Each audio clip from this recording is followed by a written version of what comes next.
Hi, welcome back to part 3 of the Phantom build. Now then, I'm just going to build.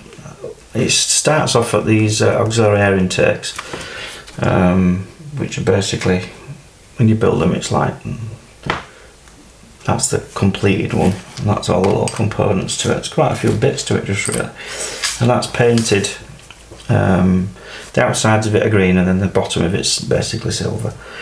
So I'll have to paint those and then glue them together, and that fits on the bottom of the fuselage just there. So when you turn it over, you've got like this gizmo going on here, sorry, and then you can display it with the door open like that, and that's red on the inside of the door, so it's quite a nice little splash of colour here. So I think I'll probably do that, just add a bit of interest to the bottom of the aeroplane. So that's where we're going to start, and then I'm going to build the undercarriage bays. They're all white. Front undercarriage bay again is all white, and then it's fitted into the bottom of the fuselage again. And then we're going to build the intakes and the engine nacelles at the back, get the wings on, and then get the fuselage onto the main bottom of this part here. And I think that might be enough for a 30-minute video. I think we'll see how it goes. If I can, I'll get the air intakes done, but I think they're quite important to get those bits right, so that might be where we next start on part 4, but we'll start on this anyway. So first job I want to do is get these built up and painted, and then we'll be back in a bit. Okay, I've painted these up. It says interior green. No idea what colour interior green is on one of these things, so I just kind of guessed. It doesn't really matter to me that much, really. Because you can hardly see these. So basically clip them all together.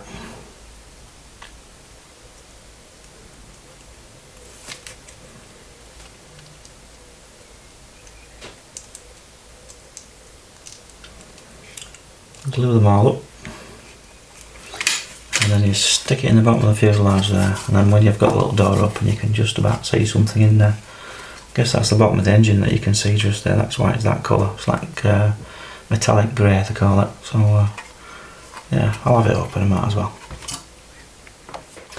Yeah, both fitted. It's surprising how a tiny little bit of detail can take so long. That took an hour to do that, just a little bit, but I guess it's worth it. Okay, I built up the, there's just 3 components to each undercarriage base. They're like side walls, if you like, and they're just bobbing there like that. And then they need gluing in, obviously. Painted white in there, which is quite nice, so that you can see that from this side, obviously. So I'll get those 2 in place.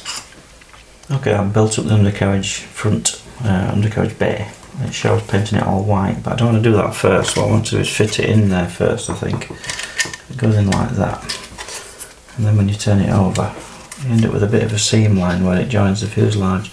I don't like those, I think they look a bit ugly, so I'm going to glue that in now, and then I'm going to paint in there when I've just attended to those little seam lines a little bit.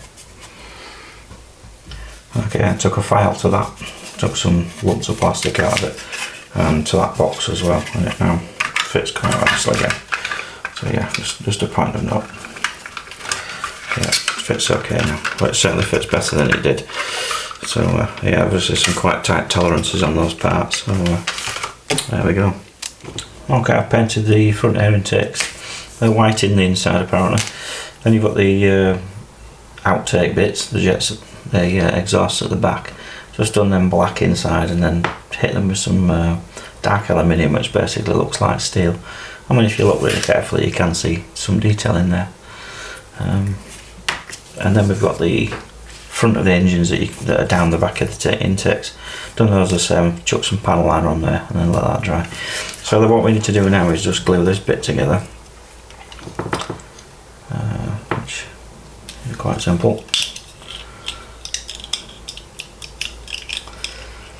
Just like so. And they fit on the back, which we'll do in a minute. I'll just glue them together, I'll be back in a minute. Right, I've glued them together. Now then, if you were very picky, you could fix this seam line down there. I think you can actually buy an aftermarket part for this, where it's completely seamless. I've glued the engine fronts on there as well. You can just about see them, but when it's in the model, like so, and then you've got your air intake here. Let's get the right one. That's not the right one. It goes like that.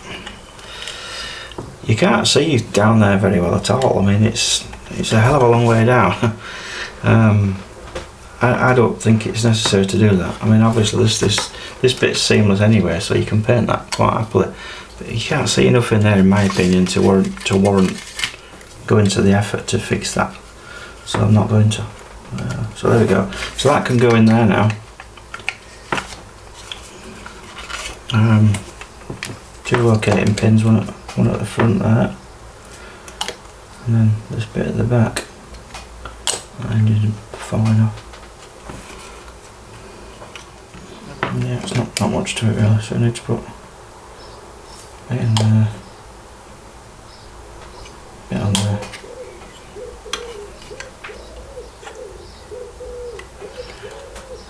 Drop some more. Again, it doesn't have to be particularly flash in there because you can't see it top. Okay, it's time to button this up now. So basically, the map's moving about. The wingtips glue on there, like so. Just push on there like that, and then you've got a wing on a wing half on this end.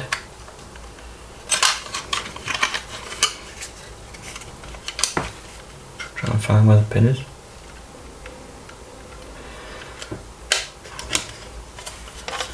It goes in there. I'm not gluing it on. I'm just showing you how it goes together, and then I'll glue it on off camera. And then obviously the same on that side.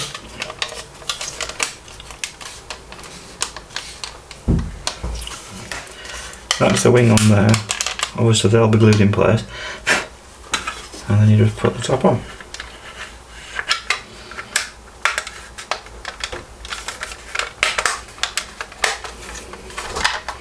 And voila, you have a Phantom. That's amazing. It fits together like a glove. It's so good. And then you've got your intakes on each side.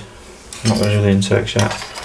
And they just go on the side like that. And it's just amazing. It's just like it just falls together at that point. I'm really impressed with it. So I'm going to get it glued together and I'll be back. I'm not going to glue these on yet because I need to paint around the sides of them first. I'm just showing how I'll glue the wings together. You just basically obviously glue them in, but clip them down in all places and just let that assembly dry. And then attempt to fit the fuselage because that needs to set. So okay, that's that joined up. No worries at all. What I did each seam individually just to make sure that they mated up with each other well. But they do. You just have to make sure you clamp them in place a little bit until the glue dries. Now, it isn't in this stage yet, but there's no reason why you can't actually fit the nose at this point. And there's a few other little panels and stuff that you can put on.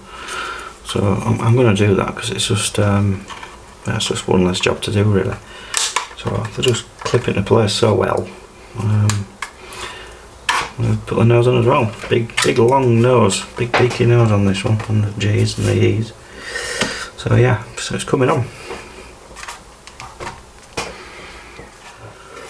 Okay, it's starting to look like a proper Phantom now. What I'm doing now, I'm adding all the bits on that I can get to the point where I can start laying some primer down. So I've put the fin on, the rudder, the flaps. You've got options with the flaps. You basically choose if you want them down, you cut these tabs off. If you want them up, you cut those tabs off. So I'm having the flaps down just to give it a bit more interest. And with this, you can have the leading edge slats either closed. I'll put on the other side. Get the right one. You get one or two options. You can have them closed, which they basically go like that, and they fit into the shrouds there. Or you can have to add some additional pieces on, and then you can have the slats out on these and then out on that as well. So I'm going to do that. I'm going to have the slats open on the fronts, and I'm going to have the flaps down at the back. And then I've got a few little pieces to fit in various areas, and then I want to get to a point where I can start putting primer down. So that's my next job, is just to get all the bits glued onto it. Okay, this is the actual light grey that this colour scheme is. I've just masked inside there and painted that white. Obviously I've just masked that grey inside.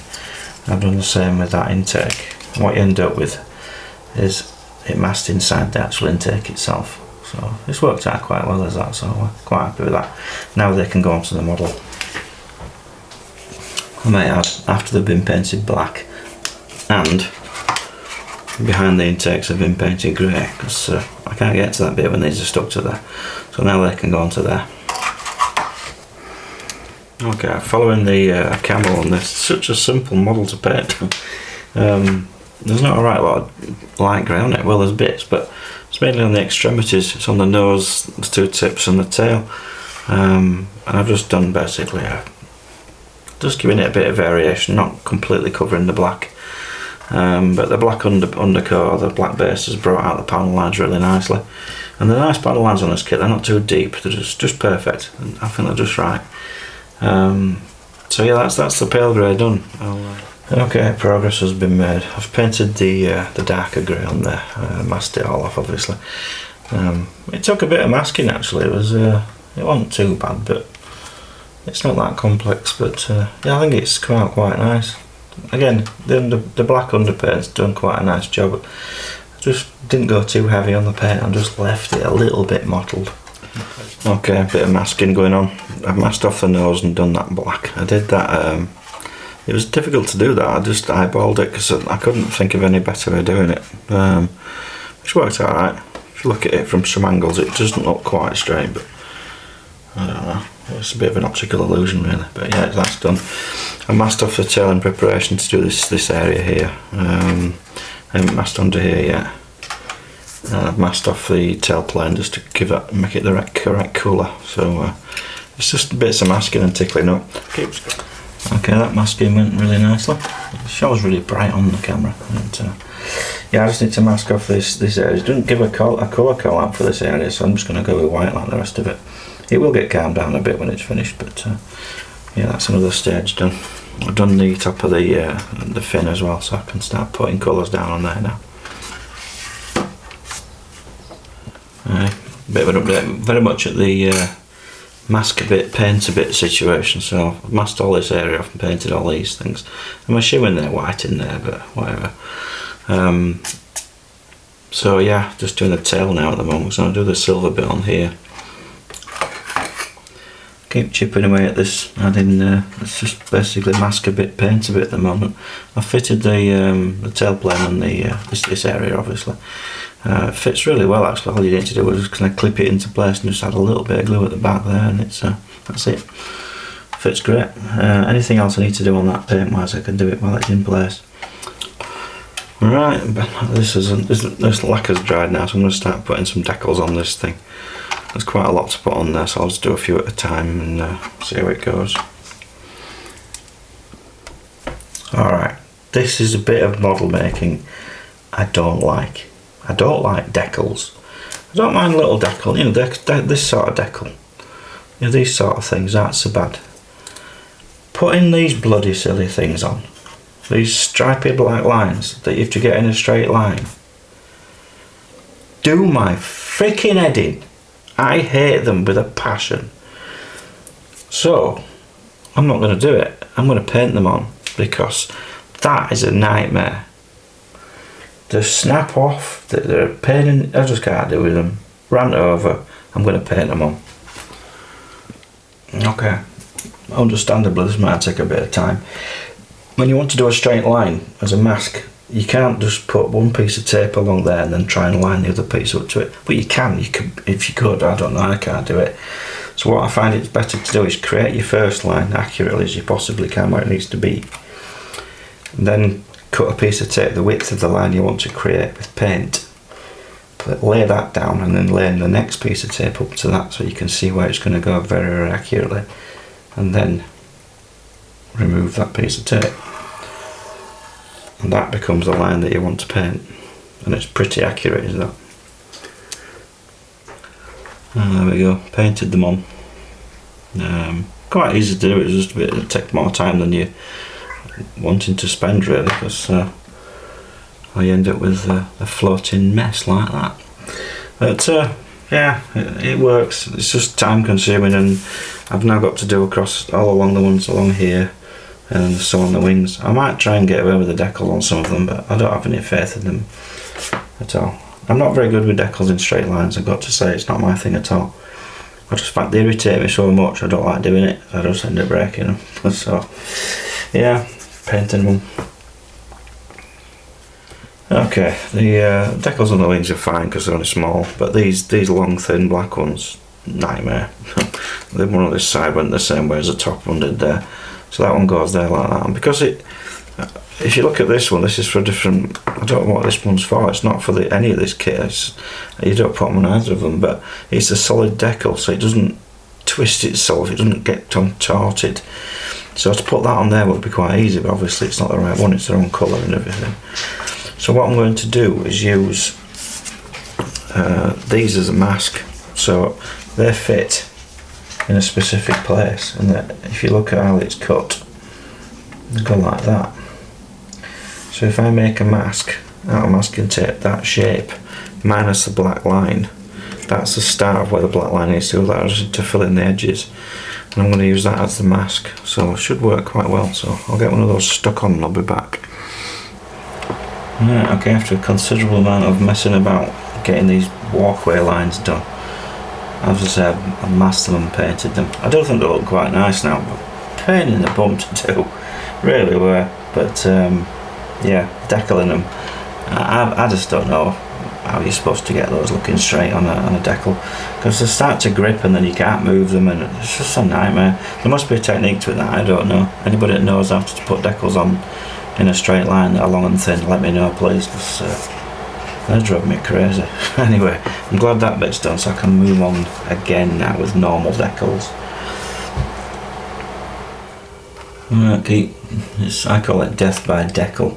Let's just keep plodding on, putting decals on until there's no more left. So we're getting there. So we've got eyes now. It's got some eyes and teeth.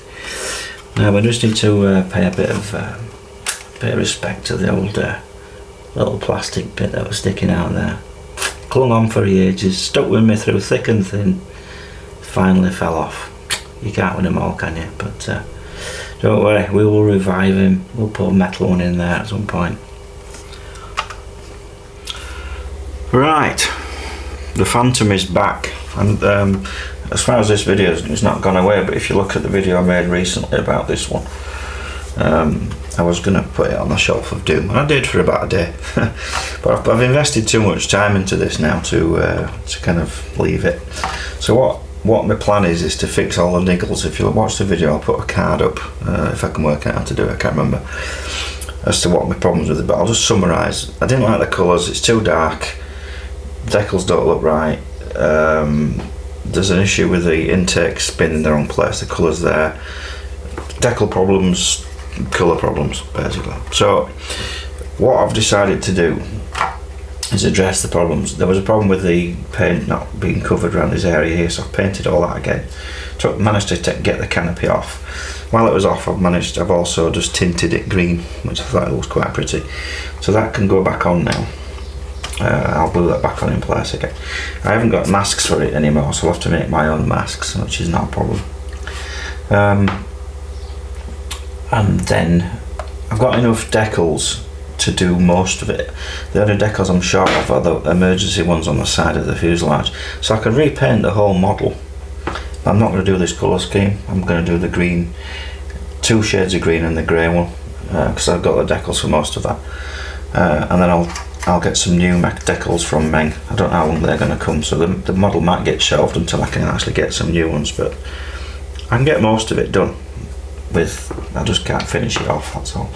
So at least it'll get finished, and it's still, I mean, it's a £70 kit this, and there's a lot of time in it, and I like it, so I don't want to just leave it to one side. So let's get on with the video. Is now kind of continuing on, but a different colour scheme and a different approach. So I'll get that fixed on there, and I'll get the masks on, and then we can give it a primer coat. I'm not going to do it with a black base this time. I think that was one of the biggest mistakes I made with this model. Really, it's not suitable for that subject because of the light colours and the light shades. And I'm just not going to try and risk it. I'm just going to do it as a normal base, and I'm going to any weathering afterwards are going to be done as a post shade as opposed to a pre-shade. So back in a bit. Right, canopy's back on, masked up, ready to go. I'm just basically going to give it a coat of grey primer back when I've done that. Okay, I've given it a coat of primer and sanded it. Now the only downside to doing this obviously is it tends to fill up all the panel lines again, so I'm having to go through each one and just I don't know, I don't have to do this, but it has got some decent panel line detail as this model, so it's worth just kind of going through each one and just giving them a clean out. It's best to let the primer dry for quite a while before you do it, so that it can be a bit claggy if you do it too soon. So I'm just going to go throughout the whole model and scrape all the panel lines clean again. Okay, blank canvas. Back to where we started before we painted the thing at all. I've got enough decals in the kit and some I found on that I had spares to use, so I can get on with it again. So I'm not going to do the two grey colour scheme. I'm going to do this one. So because I've got all the colour, most of the decals to do this. The only ones I was short of, I actually used those wrong. I put those on the grey one, which should have been grey. So I've found some spare ones anyway. These little things here that go in these little spaces, they can be painted in. And I used, that's it really. There's nothing else missing apart from some of the no step, things that go underneath that. I'm not. In fact, I don't think they're the same either. So on this one, these are different. So I haven't lost any decals at all apart from those ejection seat ones, and I've got some of those, so I'm good to go. So I need to get the colours right though. I haven't got the paints, and I need to make sure I've got the right colours. So I'm going to end the video here for now, and I'll be back when I've got the right paint, and we'll start on part 5, I think, with the painting of the model again. So catch you on the next one.